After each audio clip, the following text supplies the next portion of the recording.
This is our final lecture, which includes certain guidelines on how to write the most important sections of your thesis, including abstract and then keywords, declaration, acknowledgement, and then how to write introduction sections, literature review, these following things, as well as I'll show you some research tools and how to use them for while writing your thesis and also performing your research. So starting with abstract and keywords, I think I already mentioned in one of our lectures that abstract should be in 3 paragraphs. And in the first paragraph, it should be these things. You have to give a concise overview of your thesis topic and its background, state the research question and objectives of your study in short. And then in the next paragraph, you summarize the methodology or experiments or design simulation, how you did those things, and like the method and the approaches used in your research. That's your second paragraph. And in the third paragraph, you should highlight all your key findings or conclusions and their implications, as well as the conclusions and recommendations in 1 sentence or 2 sentences. So this is how you write the abstract in 3 paragraphs. So just go over these things while writing your abstract. And also I mentioned that abstract you should write at the very end of finishing everything in your thesis, because abstract will be based on your entire thesis. So you can't write it now. You have to wait till finishing your entire thesis. And the keywords, I mentioned that it can't be less than 4 keywords and not more than 5 to 6 keywords. And the keyword can have like 2 or 3 words like this, but it's best to keep it in between 2 or 3 words, not more than that. And then they should be separated with semicolon. And the first letter of each keyword should be capitalized. So just remember these things. And the abstract can't be more than 2 page and should be maybe in between 1 and 1/2 page, like that. So that's all about abstract and keywords. And now we move to declaration, which also I mentioned earlier that this page you don't need to change anything. You just add your and your supervisor's signature as well as the date, which will be determined maybe later after the notice, or before your defense you just put the date of your defense.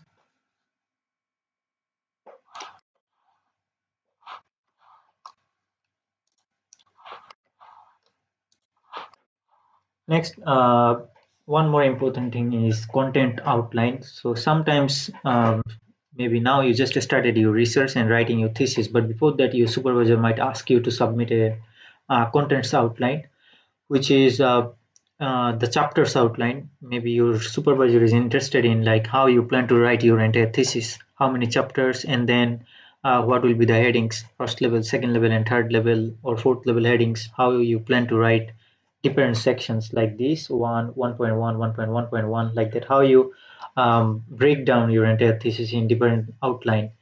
So the content outline, actually you can plan it, but in case you find it hard, you can use some online tools, which I will show later on. Also, depending on your, maybe you submit the contents outline and your supervisor might cancel some things or maybe change to another name. So sometimes it happens that your supervisor might not like the name, maybe a longer name or shorter name, or maybe not even include this thing, maybe another thing. So at first, before you start to write your thesis, you should submit the contents outline to your supervisor and then confirm that you are trying to write like this. If it's okay, then you start writing and working on your thesis like according to your content outline, which is approved by your supervisor. And the next thing is appendix. So appendix is not must for everyone unless your supervisor is saying that you have to add appendix, mostly for computer science students, when you are having maybe some kind of codings or programming, and for economic students when you are having some questionnaires or survey, and for engineering students if you are using, let's say, MATLAB, maybe you have to submit the coding. So in those kind of situation, if your professor say, then you have to include the appendix sections at the very end of all other sections, like even after the acknowledgement section you just add this appendix. So the way you write them, the title should be appendix 1, 2, or 3, how many appendix you are having, and then the title of it. So that's about the appendix section. And then acknowledgement section is, I think all of you know, like this one is just thanking your thanking all those people who helped you write your thesis. It can be like your supervisor who guides you, and then your any committee members from the university or academic staff, any teacher you can thank, or any colleagues, your friends, your family, all those who supported you mentally or any academic way. You can acknowledge them, you can thank them, mention any individuals, groups. So this is just a very short sample of like how acknowledgement section look like. So you can write bigger or as much as you want, like this free to you, but should be like abstract, like very short, maybe in 1 page or 1.5 pages, that's fine.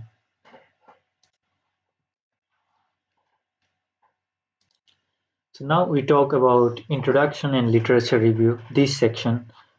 If you see the contents outline here, uh, I started with writing like introduction, in which you just talk about your topic, and then background of the study is like you talk about the trends in any of your topic, or let's say you are researching about CFRP or maybe aircraft fuselage or maybe economic situation in certain countries. You talk about the trends in the technology or trends in the research, and status quo is like the current situation of that certain research field.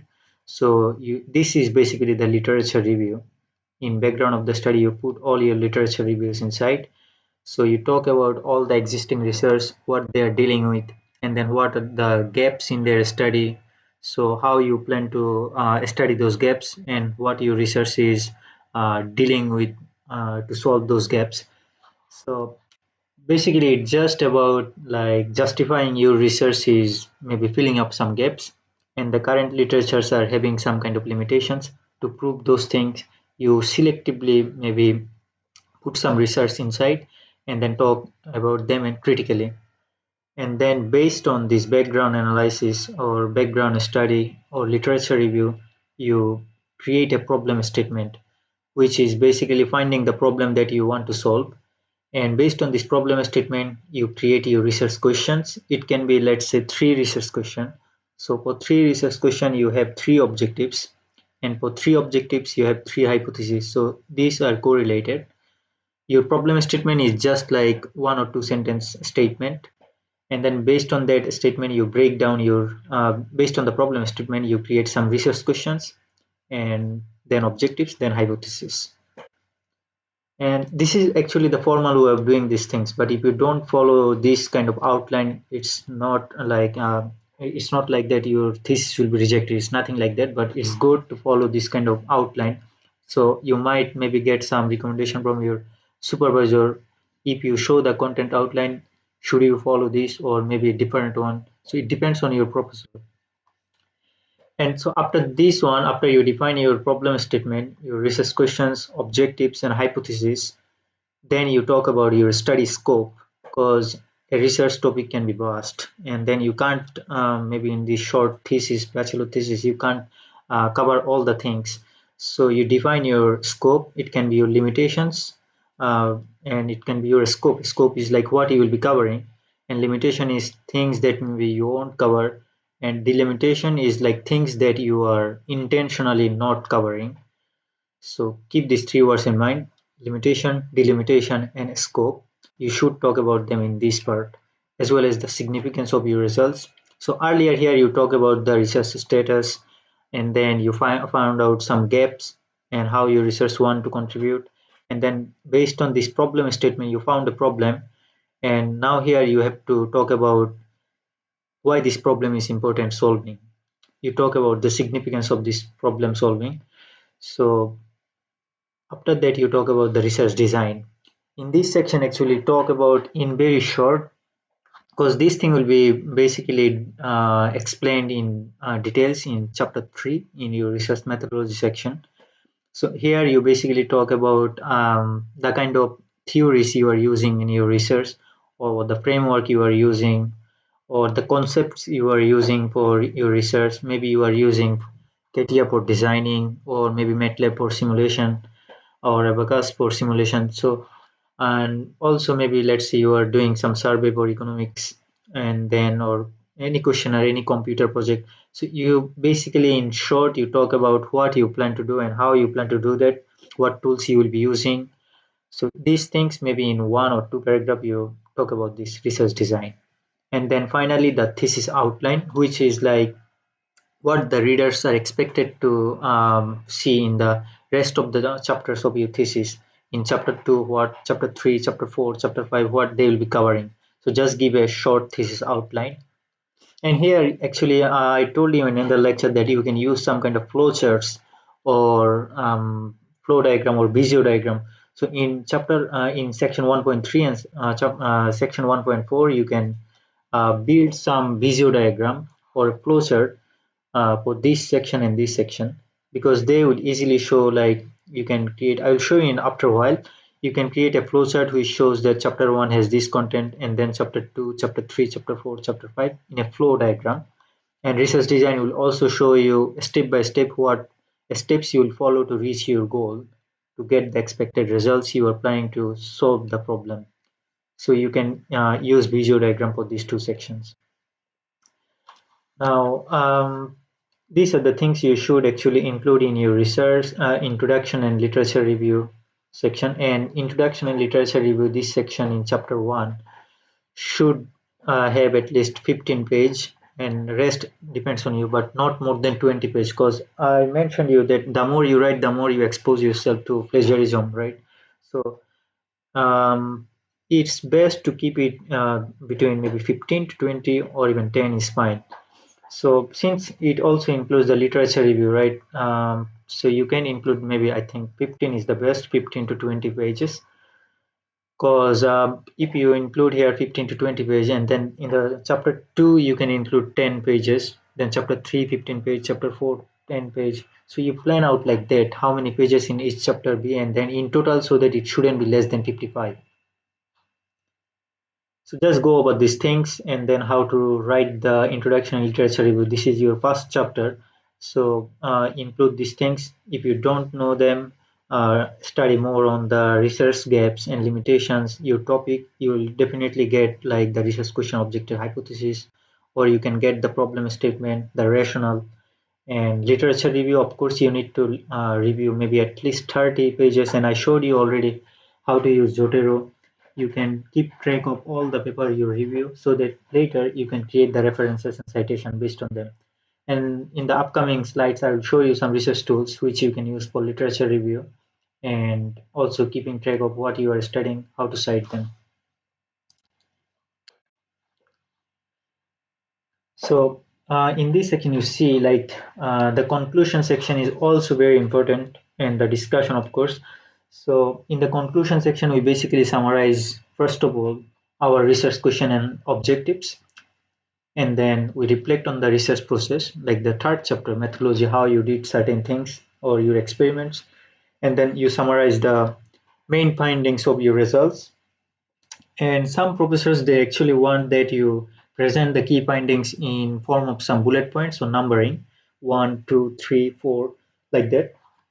And then in this case, I prefer that you create the conclusion in maybe three paragraphs. In first paragraph, you talk about the research question and objectives in one or two sentences, and then these two things, this one, reflect on the research process. This also in maybe two or three sentences. So they will go to maybe one paragraph, and in the next paragraph, you just make it in number form, summarize the key findings, interpret these findings in short, and then in the final paragraph you discuss all these things, discuss what are the limitations of your conclusions or your findings, and then what other future researchers they can do, conduct research on, so that they can maybe fix the limitations you have faced in this research. So basically same like abstract, three paragraph. In first paragraph you cover these two parts, and then in second paragraph you cover these three parts, and rest of the things should be in third paragraph. So just follow this outline for your conclusion and discussion sections. So now we'll be covering some research tools which might be very helpful for you to conduct your literature review and writing your different section of your research, can be introduction or conclusion or abstract. So I also prepared like you, I'll show most of them, but in case if you are interested, you go over them and check by yourself. So here we see our first website, which is typeset.io. is also known as SciSpace. You can also find this in ChatGPT.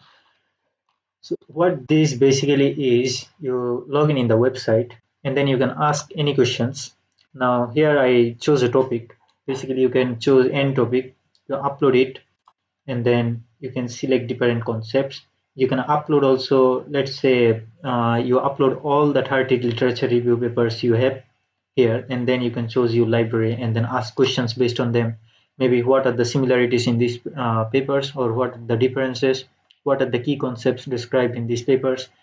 So here you ask any random questions based on the papers in this website, then it will give you answers to that question based on the actual papers, and you can cite them. And as well as you can chat with any articles or any PDFs, you can get answers to anything. Also you can paraphrase, citation generation. So all these things can be done this very powerful website. And then you see, like any paper you upload, you can get their literature survey methods used, summarize the introduction, conclusion, contribution, limitation, and then all the implications, objectives, findings, research gaps. It's very nice. Like you can add any column you want, and then you can keep track of them.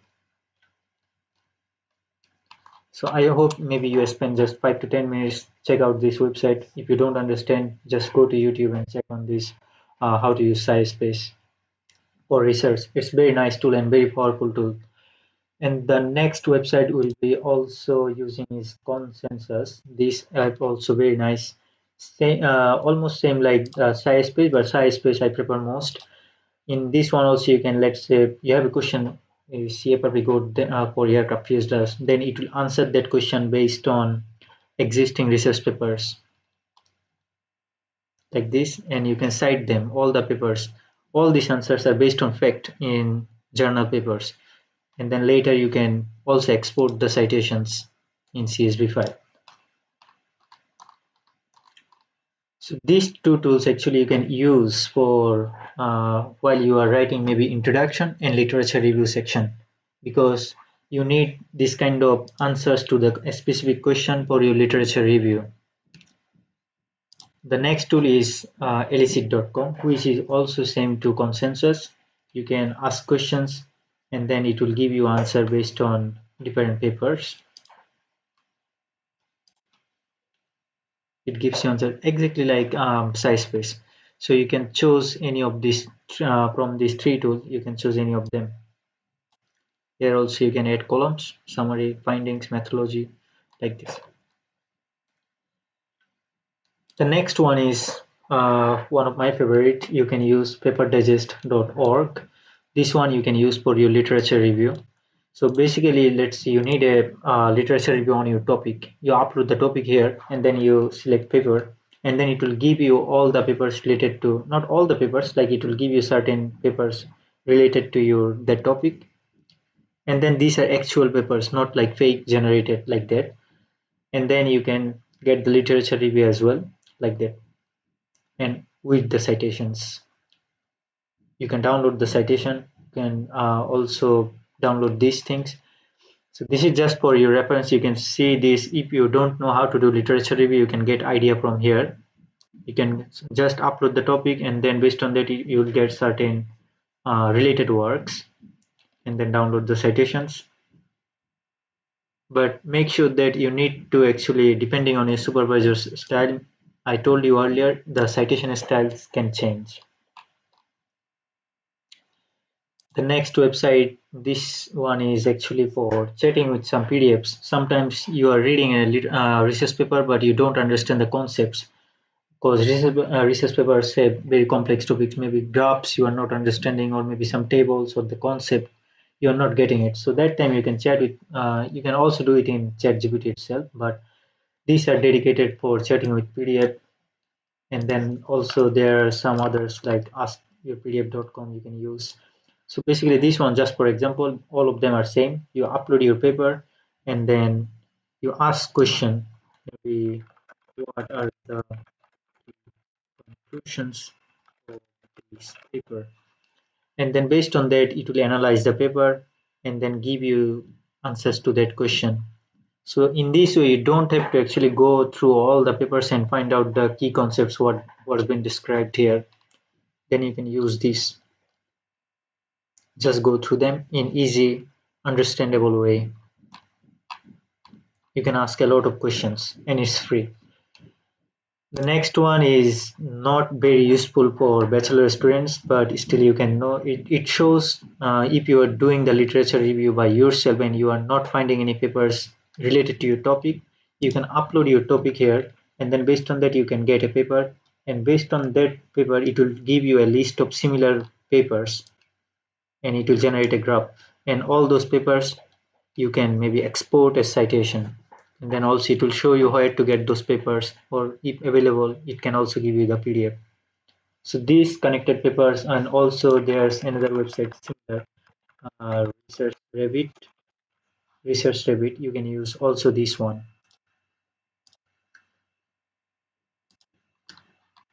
So now I'll show you, like, if you are trying to look for paper, you can use actually a lot of websites. Like earlier I used ResearchGate, and then all of you might know about Google Scholar, right?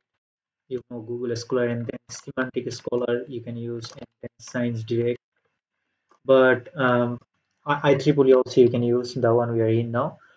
So sometimes you want to get the PDF, but if you're not living inside campus and you don't have Wi-Fi, you can't actually get the PDF for free.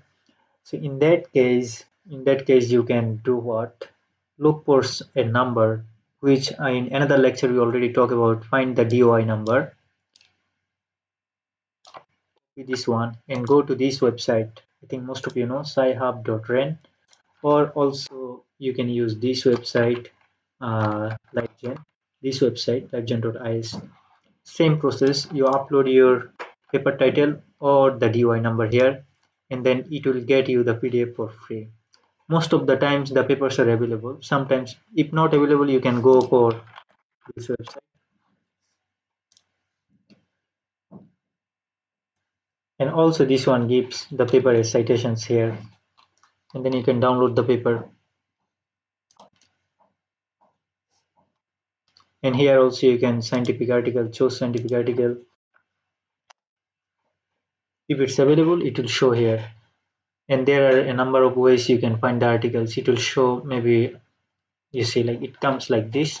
It gives you the title, and then you go there and download the paper.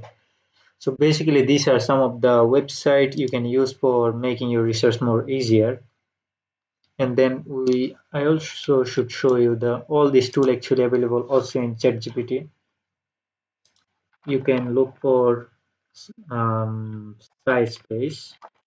which we already used there, for content generation, for research outline, for maybe performing some literature review. You can use this tool, as well as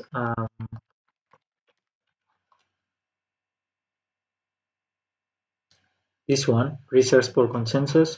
Sorry, my internet is working a little slow. This one you can use for diagramming, flowchart.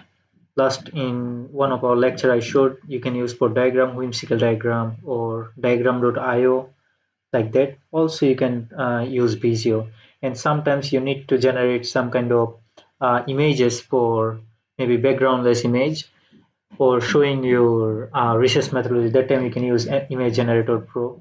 So just try out different tools in ChatGPT and all the extensions there. They're very powerful. Research GPT, academic researcher, try out them. But I'm not encouraging you to maybe just copying and pasting. Just trying out different tools to make your research experience more easier. And then exploring these tools will also help you make your thesis more professional, more nice. Because when you do it alone by yourself, maybe you don't know a lot of things or concepts how to perform those things. But when you do using by these tools, they make your research paper looks more professional. And finally, before ending our discourse, and this, since I said like this our final lecture, two things I forgot to mention in earlier lectures. One of them is I forgot to mention, maybe in final submission in the CD we mentioned earlier. In that CD, you should upload your, if you are doing your research in CATIA, Delmia, Simolia, or Abacus, we know as, and then NCs or MATLAB. If you are using this kind of softwares, you should include all the source file inside that CD as a zip file. And then sometimes we add Chinese name in these files, which makes it like unopenable in some apps. So you shouldn't include Chinese name when renaming these files. So just use your maybe student ID for naming these files. And also remember this one, in a design simulation drawing, if you are having engineering maybe drawing, then you should also upload the drawing as well in proper format, as well as coding file or source file for computer science student need to be included in the CD or final file. And also one more final thing, which is regarding your defense, right? Most of us maybe are very confused about what kind of questions might be asked in the thesis defense.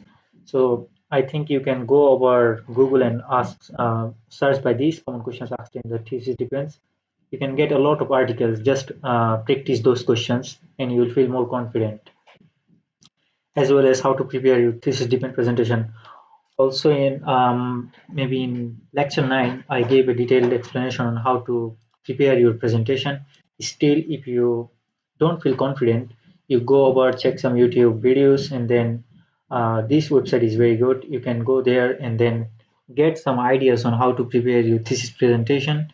And also maybe you can get some templates from online and then prepare your slides based on those templates. But follow the guidelines provided in our lecture 9, so that you can just conform to IEC's or SEU's guidelines for preparing presentation. And the thing I said, since the time is limited to 15 to 20 minutes, maximum 15 minutes, right? You should have maybe in mind that in each slide, how much time you will be spending. And then based on that, maybe how many slides you need, 15 or 20 slides. So just prepare everything based on that, and then it should be fine. So I think that's all for this course, and we had around 10 lectures, and all the problems you are facing now you can upload in WeChat, as well as you can comment in this video. So maybe when I check the questions, I will answer them in group so that others can also see what problems you are facing. Maybe they were also facing but couldn't express it. So just paste your questions in the WeChat group.